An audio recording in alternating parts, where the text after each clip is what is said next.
Good afternoon. Thanks for tuning into the journey back from domestic violence. I'm your girl, author Erica. I hope everyone is doing good out there. I have my special guest on Gabrielle today. She's going to share her story with us today. So, Gabrielle, go ahead, take the floor, introduce yourself, and you can have the floor. Oh, well, thank you so much for having me on. My name is Gavriela Powers. I am 32 years old. I spent 24 years of my life in domestic violence. So I was raised in it, born and raised in it, and then I actually married into it. And so I kind of had a succession of different experiences with pretty much every aspect of domestic violence. I'm talking narcissistic abuse, neglect, drug abuse. I mean, it was very all encompassing, spiritual abuse as well. My abuser was my dad. And oddly enough, I grew up as a daddy's girl. So I was like his flying monkey in training. I was very brainwashed for many years. And I grew up basically seeing him and my mom fight each other to the death. I mean, there were cops every week at our house. My mom constantly had black eyes. I mean, I saw my mom throw potted plants down the stairs and just very traumatic memories from a very young age. I didn't actually start experiencing the abuse firsthand physically until I was about 15 years old. That's when I got my first black eye. Now, the reason that I say I survived 24 years of domestic violence is because a lot of people don't realize that witnessing domestic violence between their parents repeatedly every day is also a form of abuse.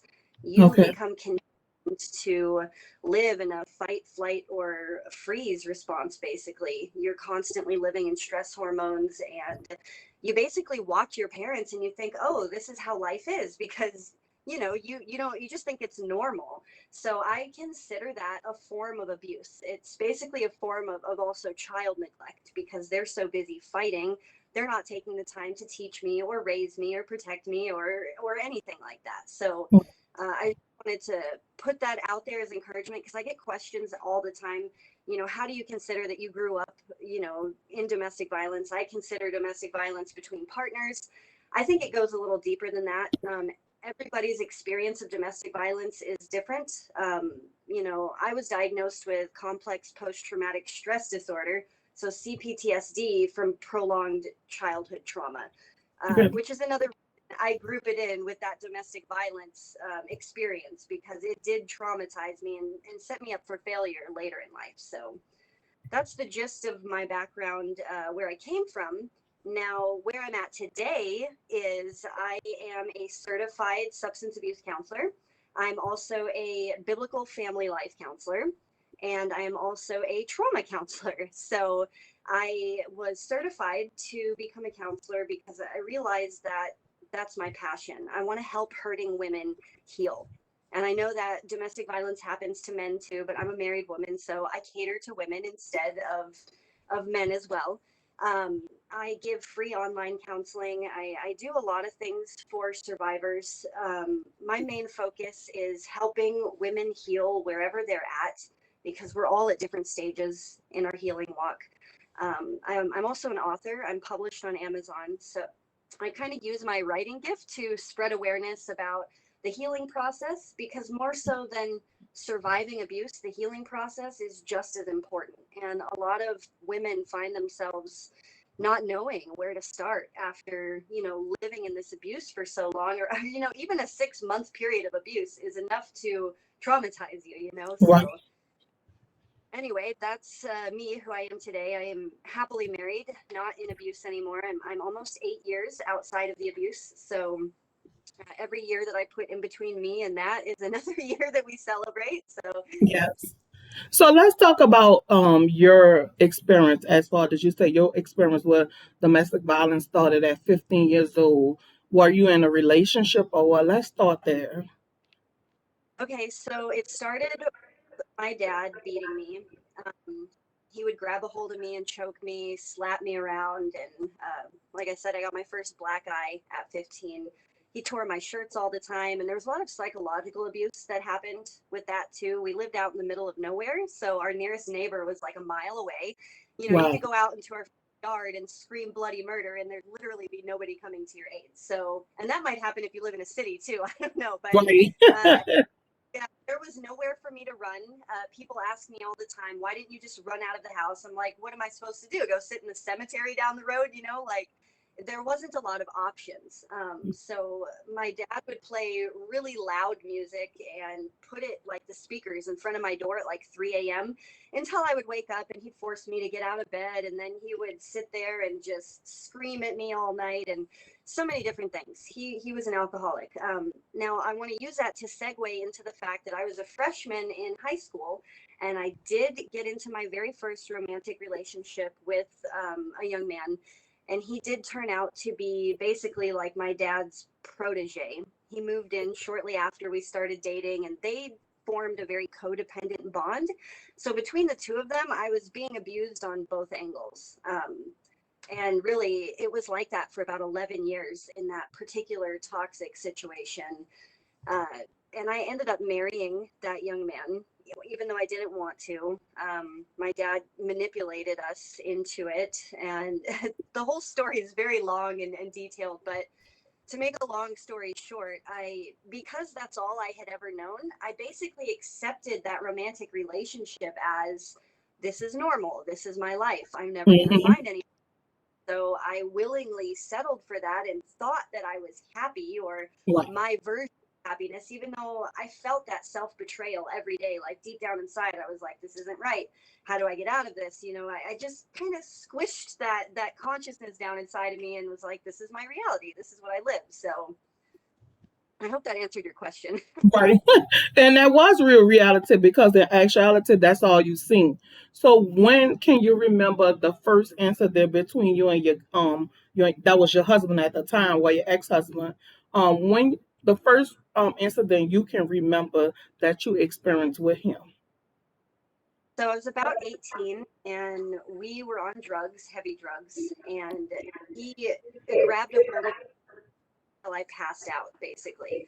And I woke up screaming, like I'm flailing my arms, and we got into a fist fight at that point. But from that moment on, it was constant, just physical abuse between us. And I will admit, it's what I call reactive abuse. I was also abusive towards him. Like when he would hit me, I would definitely fight back. I don't necessarily consider that a form of abuse because if he hadn't been hitting me, there's no way I would have initiated that. Right. A lot of survivors feel that guilt, like, oh well, this is who I am too because I fought back. No, that's not the case. That's reactive abuse, and it's not really, you're not really abusing, you're defending yourself at that point. So yeah, it was very bad physically between us.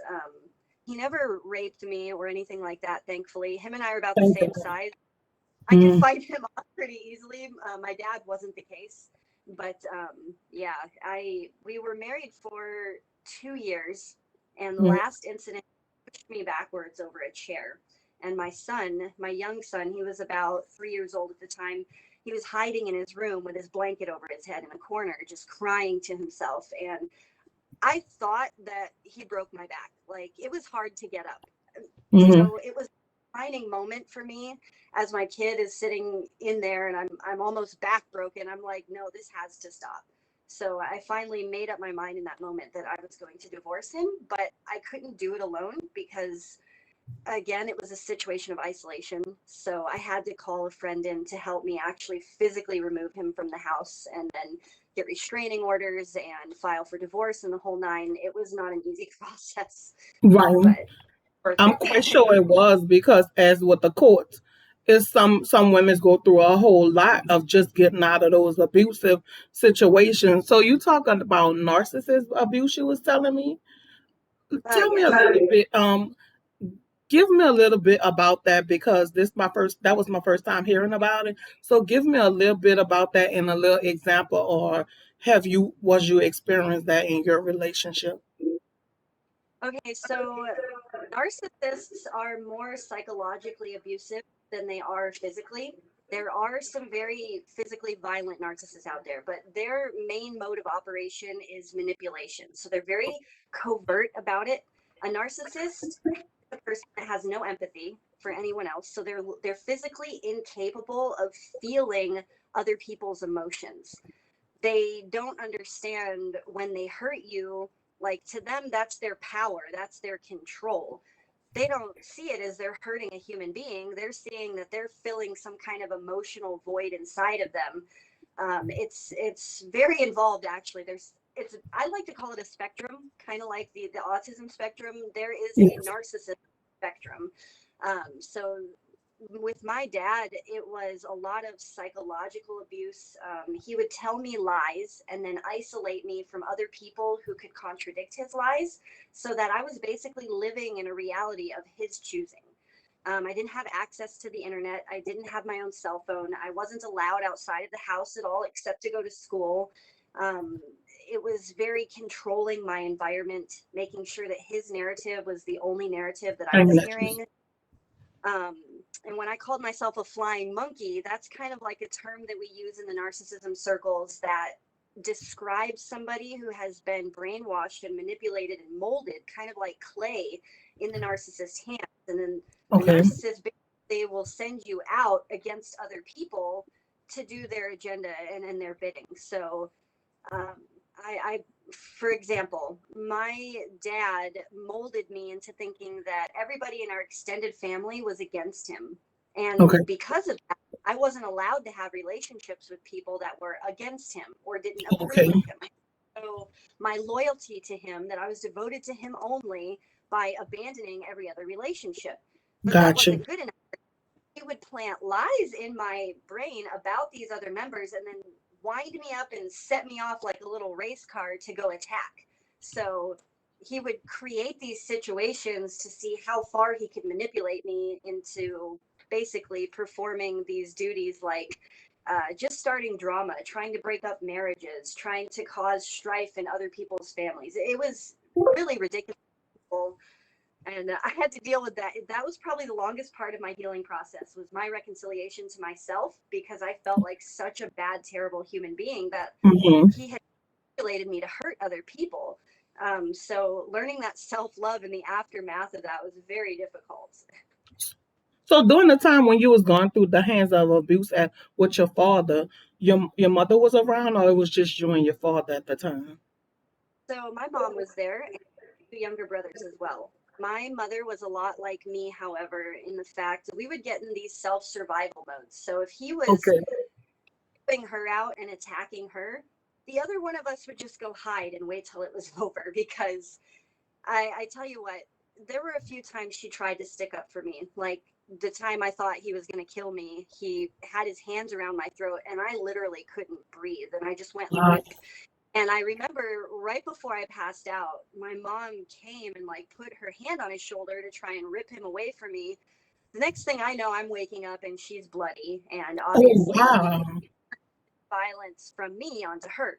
So it was kind of one of those things where we just fended for ourselves. And if she was occupying him, then I would go and just wait till it was over. And then if I was occupying him, she would go and wait till it was over. Otherwise, we would Wow. both end up bloody and broken. So yeah, my mother and I today, we have an excellent relationship.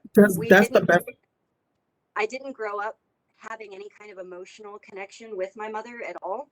I guess because her and my dad were abusing each other so much, she didn't really sow a lot of emotional attention into me. So Hmm. where I had, he would sow that emotional attention into me. He would do my homework with me. He would ask me how my school day was. He was friends Hmm. with me. I hit puberty basically. Um, so yeah, it was my mom and my brothers as well. My brothers are 10 years younger than me, so they were very young when all this was happening. Okay. Um, so yeah, I hope So that they answered really your question. didn't know what was really going on at the time with your dad. So Right. going through this, and as a teenager, you're 15 years old. What did that teenage you felt like in that time, just being in that household? Just knowing, just like I'm going through this, and I'm 15 years old. But what was your feeling? What was you feeling at the time? Can you remember? Oh, I will never forget. I remember very clearly. I basically turned into hated everything. I dyed black, wore only black, black lipstick, black polish. I cut myself. I used to write suicide notes every day. With bleach on the paper and stick the paper in a box, like this giant shoebox filled of just nothing but suicide. And I didn't really attach myself to anybody. I listened to music all the time, just trying to cope with the constant struggle and stress of, this man that I thought loved me. We were best friends practically my whole childhood. And for him to just overnight, when I hit puberty, turn on me like I'm some little hussy that he doesn't know or something, it Right. was me. I lost my identity. I didn't know who I was. I didn't want to be alive. And maybe not necessarily that I didn't want to be alive. I just didn't want to feel the pain of living anymore. It was very traumatizing. On top of living in the country and not having any friends and being isolated, not having a car or a cell phone or anything like that, it was very much just me brewing in self-hatred. And that went on for many years, about 3 years until I turned 18. And the second I turned 18, I left the house. I was like, I have to get out of here or I'm literally going to die at my own hands. And, I tried to OD a couple of times, but I think in the back of my mind, I was too chicken to do it. I just really I guess I wanted the attention. And I Right. didn't know I wanted attention at the time. Because to me, I felt like I hate everybody, go away, don't pay attention to me. While at the same time, I'm doing these things to draw attention to myself, like the cutting and taking a bottle of Tylenol and needing my stomach pumped and things like that. So it was the worst feeling because that was me coming into my womanhood Yes. and know what it meant to be a woman. My mom didn't teach me about my cycles. I didn't know how to use a tampon. I didn't know how to shave my legs. I didn't know and back then it wasn't like, oh, let me just go on YouTube real quick or let me DM my friend. It wasn't like that. We still had AOL and dial-up internet. Right.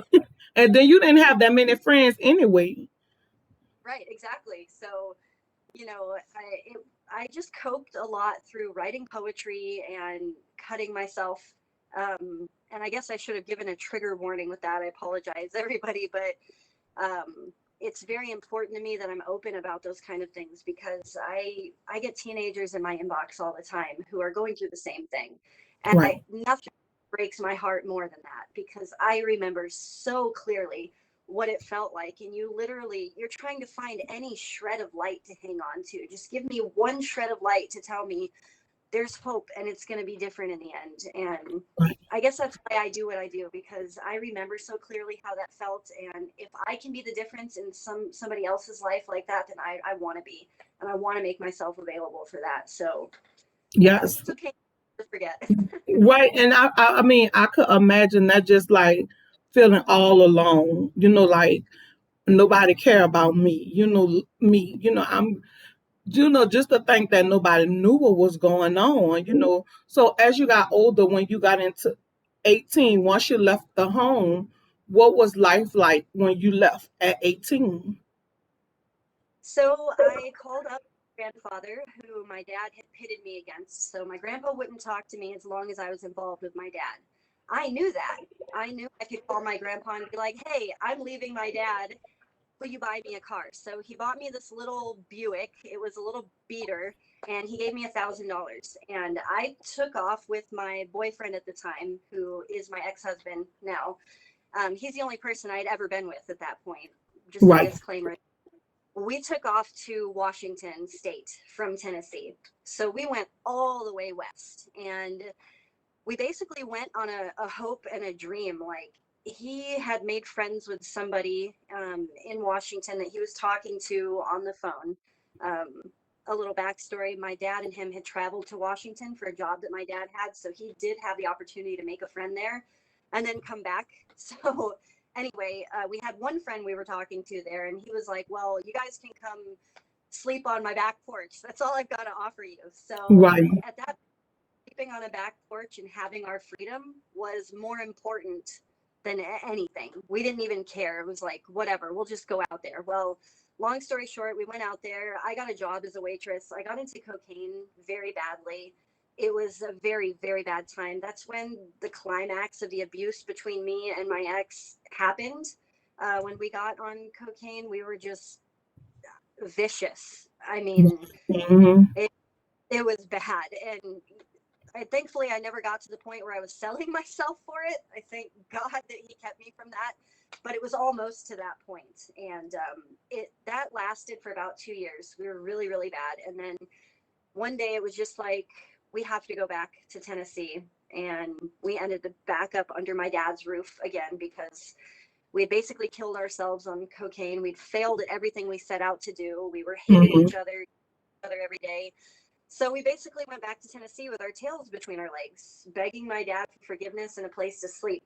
And so once that happened, of course, he accepted us back in, only to manipulate us further. So the abuse basically picked up where it left off. Um, and from that situation, he kind of manipulated us to get married. And it was one of those situations where you guys are adults now. You can't live under my roof unless you're married. You can't live under my roof together at the same time unless you're married. Even though he had let us do that our whole teenage Before, years, yeah. So now it changed. now it was a power move. So then I was like, I didn't want to get married, but I also didn't want to face the reality of being homeless again, without a car, without a job, without anything. So Right. I was like, fine, let's get married. We got married. And then the day after we got married, my dad was like, guess what? You can't live under my roof.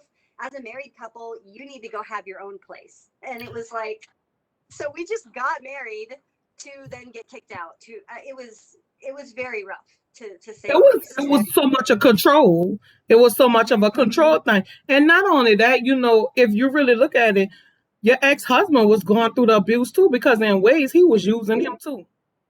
absolutely, yeah, that was part of my healing process. Once I divorced him, I had to realize that we weren't each other's enemies. We had become that way through many years of manipulation and being used as tools against each other in my dad's hands. But when it came down to it, our relationship was too broken to repair Right. at all. Right. Because you can only be responsible for your healing.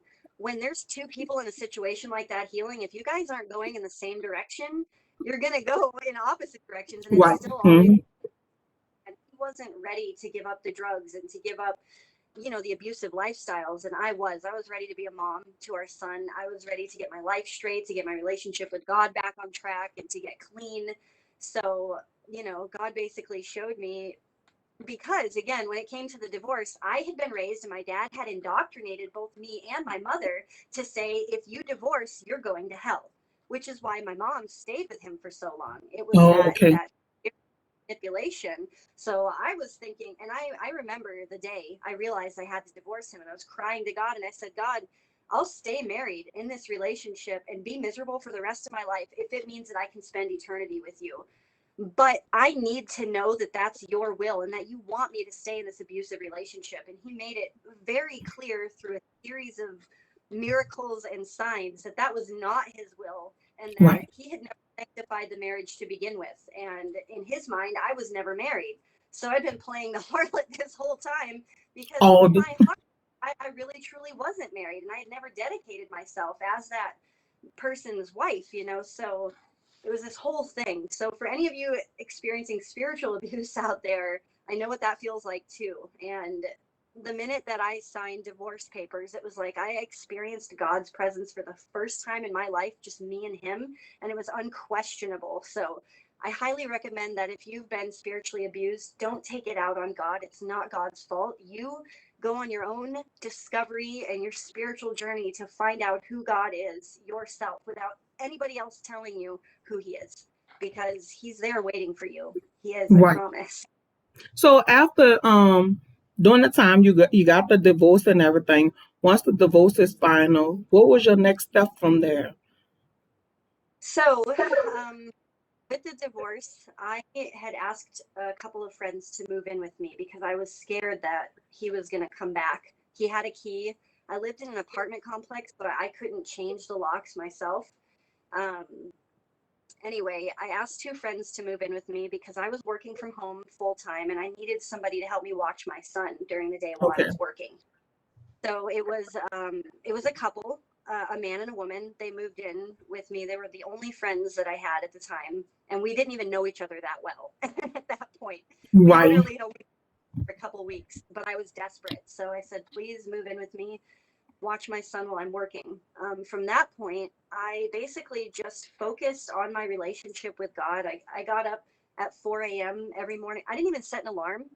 I just woke up. Like my spirit was so hungry to go on this Right. journey. Hmm. So basically every waking moment just reading anything that I could. I learned how to read Hebrew so that I could read the Bible in its original language. That's how much I was like, I am not going to let a man tell me what this Bible says. You know, if this is the path I'm going to follow, then I have to know God for myself.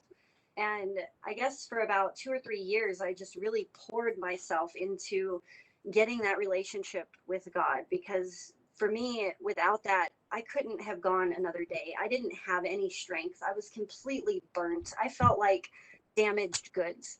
So my first immediate step after the divorce was focusing on myself and my spiritual journey. I ended up meeting my husband that I'm married to now during that time period. And praise be to God, he has a testimony too. He was a heroin addict when we met.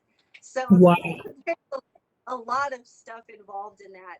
And heroin's one drug that I never touched. And by the time him and I met, I wasn't on drugs anymore anyway. So I didn't even know he was on drugs. It's a really cool story. We'll have to talk about that some other time. But yeah, my first step in healing was focusing on my relationship with God. I chose what spiritual path I wanted, and then I poured myself into it fully so that I could get a sense of autonomy again, which I believe is really important for survivors. You guys need to know who you are, what your boundaries are, what your spiritual beliefs are, what your stopping points are, because those are all things that kept us in abuse to begin with. Poor boundaries, not facilitating your boundaries, or making boundaries and not enforcing them. Not living up to them. Hmm. Wrong with yourself in order to avoid having another abusive situation in the future. Hmm. So So during this time, and let's talk about your son. Like during this time and everything, and getting out of this abuse. At some point, did you have to get help for your son? Did he experience anything, or you kind of shelter him from all of everything that was going on? so I my son came out severely traumatized. He Wow. was nonverbal at 3 years old, and I didn't think to get him tested for autism at the time because of all the violence and abuse he had seen. I just thought that he was traumatized. So I started out by having him see like a child psychologist, and it led me on this chain of going to a developmental pediatrician to get his motor skills and all those things tested. He was 5 years old when he was diagnosed with severe autism. But what it looked like up till that point is he couldn't be potty trained. He stopped eating certain things. He had food aversions. He had texture aversions. He would always hold his ears like this, like he was always trying to block out The any noise. noise, and loud noises would send him to tears. Like he'd get startled easily, and then he would go cover his head. And I had read a lot about how traumatized children will actually mimic those characteristics of autism by having age regressive behaviors like bedwetting or suddenly not using the toilet or not speaking. So, that's why I hung on to the hope so long, oh, he's just traumatized. We can fix this. We can work through this. Well, Hmm. it turned out to be so. Um, I felt really bad about that for a long time. He was neglected. He was severely neglected. And I can't tell you, I've never hated myself more than at the point where I realized this precious, innocent soul I had neglected because I was so wrapped up in the abuse that was happening. I mean, he had to get like 7 teeth pulled because he had cavities, and uh, we weren't brushing his teeth and things like that. And it was an awful realization. And I tell you what, I still struggle a little bit today. I would be lying if I told you I'm totally free from that mom guilt, but I think as moms, we'll always carry around a certain Right. level of guilt. Today he's 10 years old. He has been in therapies for 6 years now, and he's doing really, really well. He's still nonverbal and he's still not toilet trained, but he is not easily excitable with loud Right. noises anymore. Hmm. He doesn't walk around like this all the time anymore. He's a very happy boy. He laughs and giggles all the time, and he has a great relationship with my husband, who's basically the only dad he's ever known. He was about 3 Right. years old when he married my husband. So um, thankfully, I can say he's healed a lot from what I would consider would be the traumatic aspects of it, but we're still dealing with the autism, obviously. So And there's that. it's just one day at a time. He's getting better. We can see a big change. It's gonna get better, and him going to the potty, that's gonna get better. And maybe one day, he's gonna, talk again, but it's just gonna take time. Right. We're gonna put it in the atmosphere. He gonna talk. It may take him a while. He may be delayed a while, but he's gonna get there. And you have to think, don't put so much guilt on yourself, because think about it, you didn't have those things either, as you was growing up. So it was just like that generational curse that we all experienced at times. So right now is the best time right now for you to break that. And as you're going right now, you are breaking that curse to get him the help that he needs. So eventually he's gonna talk, he's gonna go to the party, but it just takes time. We not this not no race, this is a marathon. So he's gonna get there. Like he's gonna get there. It's gonna take time. So talk about your healing process right now. Let's talk about the healing process where you at now, as far as your self-esteem and everything that you have been dealing with. Like, where is that right now? You went on your spiritual journey, and where you at now as far as healing? So I'm at final stage of the healing process. I have a little booklet out there. It's called the 8 A's of Healing. And it goes through the 8 stages of the healing process. And the last stage is absolution. You're absolving. So basically, what that is where I'm healed to the point where I an open book and I can literally go and talk to whoever I need to talk to, share my story, counsel others. I'm out there using resources to help other people heal. And that's the last stage of the healing process. And not everybody will go out and become a counselor like I do or run an Instagram page like I do.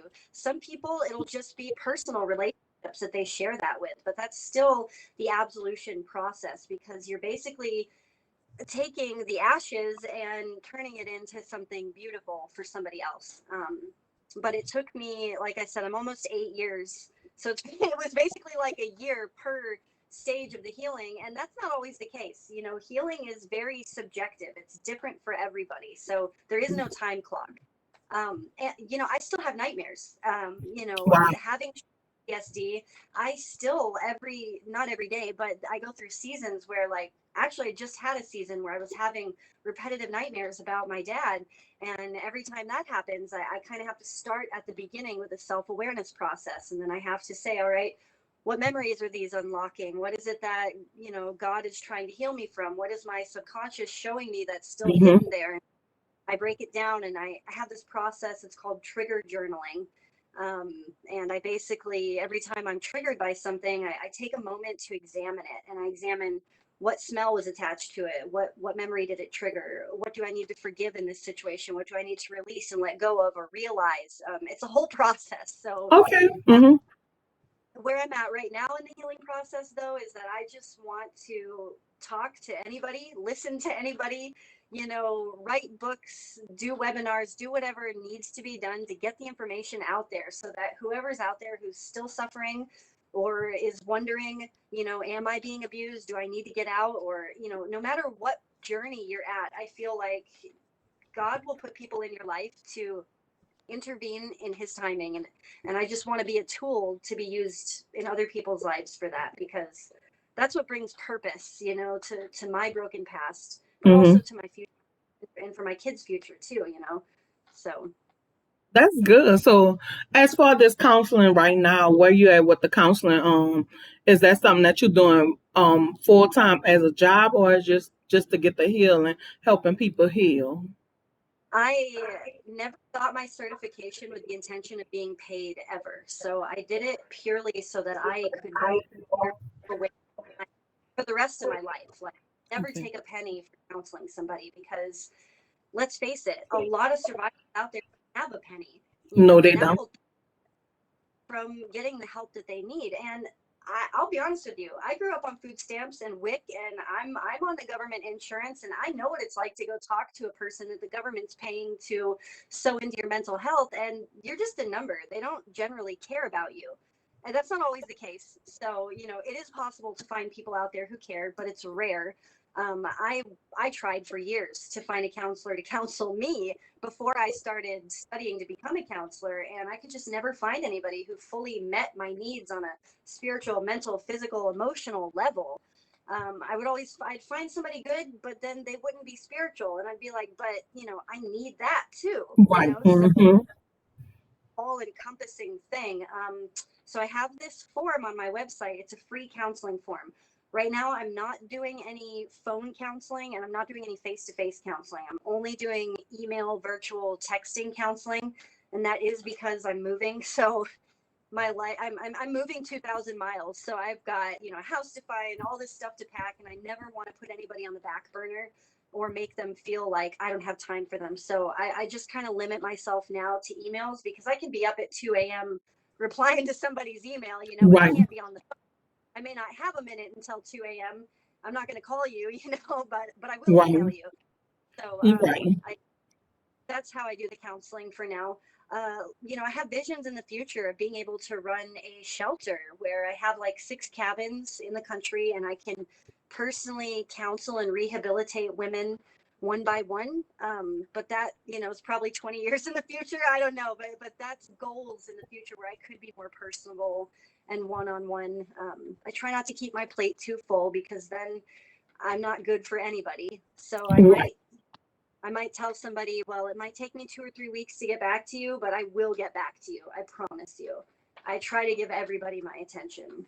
Right. And right now, I mean, the best counseling probably right now, because we in this pandemic, will be something online and email, because domestic violence numbers are rising during this pandemic. So, they need that person virtually and email just to have someone just to reach out at the moment. So, right now, before we close out, and I just want to say I'm thankful that you open up to want to share, because everybody not at the point of sharing their story. And we have a lot of people that's sitting down at home dealing with their abusers. They still home with them, and they could click on here and they're watching your story, and they're listening.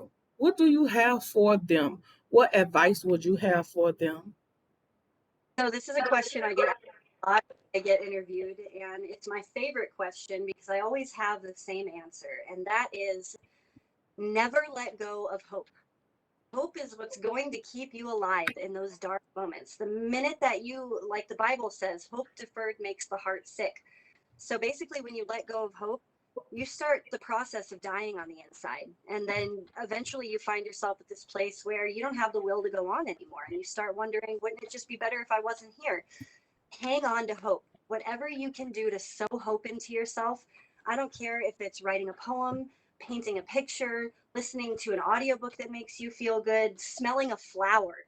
Do something to sow into yourself that hope that things are going to get better. Never let go of the belief that God loves you. And I know that's going to hit some people really hard, because I can't prove to you that God loves you, but He can prove it to you if you just give Him that opportunity. So just pay attention to your mind. Don't let your mind go in those dark places where you can't pull yourself out of. Sometimes you need help pulling back from there. It's a hard discipline. If you're sitting there and you're being abused right now, I have no right to sit there and tell you don't lose hope, except that I was there at one point, and that's the only thing that I can say that helped me get through that, is I never let go of hope. Even when I was writing my suicide notes, even when I was cutting myself, the whole reason I never went through with the suicide is because I had that shred of hope. Things will be different someday. I will make things different someday. So yeah, that's my one piece of advice. Find hope, cultivate hope, sow hope into yourself however you can, and take part of my testimony and realize there is hope. There's no such thing as never having hope until you're dead. You have Right. hope as long as you're breathing. So And you're breathing now, so it's hope there. So let everybody know your Instagram page, and that way, if someone needs to reach out to you, they'll have it. Okay, so I have a Gavriela Powers, and that's Gavriela with a V like Victor, not a B like bunny, but V like Victor. So it's GavrielaPowers.com, or you can find me on Instagram at not.a.doormat. So there's a period in between each word there, so it's not a doormat with the periods in between. And I have lots of free resources on there. If you click the link in my bio, I have a free downloadable PDF called the 8 A's of Healing. You can download that, print it out, go through it. It has little places that you can write in there. I have a Dear Survivor journal. I run a Dear Survivor blog. There's a bunch of stuff on there, and you can always DM me as well. My DMs are open to women only. And I thank you, Great. Gabriella. And we sorry that it's men out there, but it's a lot of women, and we need to like focus. Like we need to will in our sisters because they're going through so many troubles right now, especially with this pandemic stress and this and that. So it's a lot that we're dealing with. And I want to say thank you for taking your time out your busy day and moving to share your story because we never know what sister we can save. Just you telling your story and them listening to where you've been at and where you at now. We gotta save them. And I want to say thank you so much because the more we get our story out is the more people we can help or get to that place where they're ready for help. So I want to say thank you for allowing me to share your story on my platform. So I And want thank to say you. huh? What you're doing is important too. Thank you. I mean, I just have a story, but you have a platform where it can be told. So that's important. And thank you for that. Oh, no problem. So we're gonna pray that maybe in the next year, we're gonna say next year maybe, you email me and tell me your son talking, or send me a voice record that he didn't say just hello, because we gotta make sure that he's good and making sure that he's on the right path because he gonna need that as he grow up. And we don't want him to experience no domestic violence or be in no mental situation either. Amen. Yes. So I want to say thanks to everyone that's listening, that's looking at the journey back from domestic violence. Thanks for tuning in. Thanks for all the support that you guys give us, and know that you're not alone. We here with you. We're gonna get through these ups and downs, and we all gonna have a story to tell. So I want to say again, thank you, Gabriella, so much for sharing your story with us. So thanks. Have a good day. You